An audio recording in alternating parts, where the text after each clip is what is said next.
बिहार का असली वोट कटवा कौन? किसने एनडीए को दिलाई प्रचंड जीत? ओवैसी, पीके या बीएसपी? किसने बिगाड़ा पूरा खेल?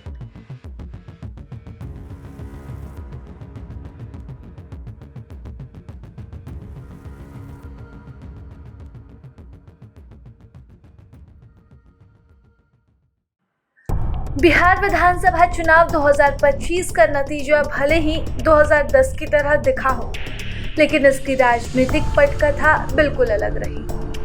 राज्य की जनता ने एक बार फिर एनडीए पर भरोसा जताया और गठबंधन को 202 सीटों के विशाल बहुमत के साथ सत्ता की चाबी सौंप दी है। दूसरी ओर महागठबंधन महज 35 सीटों पर सिमट गई।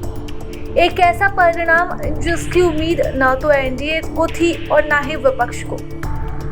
कांग्रेस संगठन महासचिव केसी वेणुगोपाल ने कहा, यह नतीजा हमारे लिए अविश्वसनीय है। किसी पार्टी का 90% स्ट्राइक रेट यह पहले कभी नहीं हुआ। हम पूरे बिहार से डेटा इकट्ठा कर विस्तृत समीक्षा करेंगे। प्रशांत किशोर पहली बार अपनी पार्टी जनसुराज के साथ चुनावी मैदान में उतरे थे। सीट न जीतकर भी उन्होंने अपनी उपस्थिति दर्ज करवा ली। अब सवाल बनता है कि बिहार में एनडीए की इस जीत का भागीदार कौन है? कौन है असली वोट कटवा? क्या प्रशांत किशोर?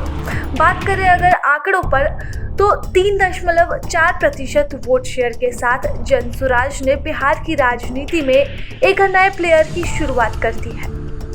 238 सीटों पर उम्मीदवार उतारने वाली जनसुराज ने एक सीट पर दूसरा स्थान, 129 सीटों पर तीसरा, तो वहीं 73 सीटों पर चौथा स्थान हासिल किया है। सबसे बड़ा असर यह है कि 33 सीटों पर जनसुराज का वोट जीत के अंतर से अधिक था।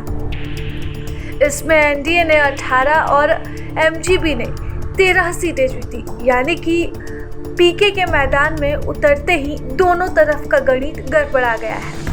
और पीके ने खुद स्वीकार किया था कि वे दोनों तरफ से ही वोट काट रहे हैं। नतीजों ने इसे साबित भी किया। अब बात करें बीएसपी की, तो कई वर्षों से इंडिया गठबंधन बीएसपी पर बीजेपी की बी टीम होने का आरोप लगाता रहा है। बिहार के नतीजे पहली बार इस आरोप को डेटा के आईने में दिखाते हैं। 181 सीटों पर लड़ने वाली बीएसपी केवल एक सीट जीती, जबकि एक सीट पर दूसरे स्थान पर रही और 20 सीटों पर बीएसपी को मिले वोट अंतर से ज्यादा थे। इनमें से 18 सीटें एनडीए ने जीत ली, जबकि महागठबंधन को सिर्फ 2 मिली, जबकि बीएसपी का 90% प्रभाव एनडीए के पक्ष में गया। तो उधर एआईएमआईएम का असर मुस्लिम बहुल क्षेत्रों में दिखा है। एआईएमआईएम उन 9 सीटों पर निर्णायक साबित हुई जहां उसके वोट जीत के अंतर से अधिक थे। यहाँ 76 सीटें एनडीए की झोली में गई, जबकि महागठबंधन केवल 33% पर ही सिमट गया। तो वहीं एआईएमआईएम ने 5 सीटें जीती हैं। 2020 के प्रदर्शन को बरकरार रखा है। बिहार का चुनाव इस बार एक तरफा नहीं था, यह त्रिकोणीय मुकाबले का चुनाव था। 243 सीटों में से 63 सीटों पर जनसुराज, बीएसपी और एआईएमआईएम के मिले जुले वोट जीत के अंतर से अधिक रहे। इन 63 सीटों में 44 सीटें एनडीए को मिली, जो कि 70% होती है, और महागठबंधन को 19 सीटें मिली। आरजेडी को भले ही 23.4% वोट मिले हों, लेकिन सीटें सिर्फ 25 ही मिली। तो वहीं बीजेपी को 20.4% और जेडीयू को 19.6% ने इसे लगभग 3 गुना सीटें हासिल कर ली है। इसका सरल मतलब है कि एनडीए का वोट कंसोलिडेट रहा, विपक्ष का वोट 3 तरफ बिखर गया। बीएसपी ने दलित वोटों में सेंध लगाई, एआईएमआईएम ने मुस्लिम वोटों को अपनी ओर खींच लिया, तो वहीं जनसुराज ने युवाओं और बदलाव चाहने वाले वोटरों को आकर्षित किया।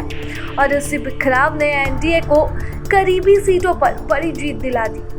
बिहार का जनादेश सिर्फ जीत और हार की कहानी नहीं, यह कहानी है उन वोटों की जो 3 अलग अलग दिशाओं में बहते हुए चौथे खेमे के पक्ष में हवा बन गए।